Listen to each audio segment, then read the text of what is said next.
Don't feel like getting random players in Call of Duty Warzone and want to keep your party private? Well, you're in luck. In this video, I'll show you how you can make your party private in Call of Duty Warzone. So let's dive right in. First, open up Call of Duty HQ. Then click on the settings icon and then click on account and network. Now scroll down and navigate to the privacy section.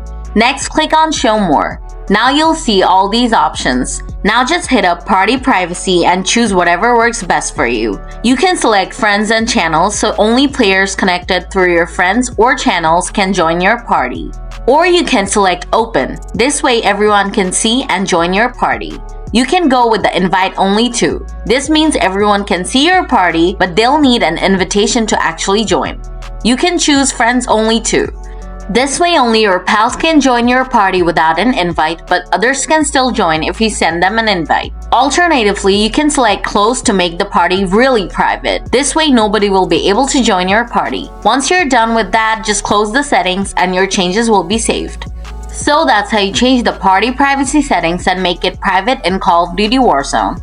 If the video was helpful, please hit the like button. And if you want more Call of Duty tips and tricks, subscribe to the channel. Thanks a bunch for watching.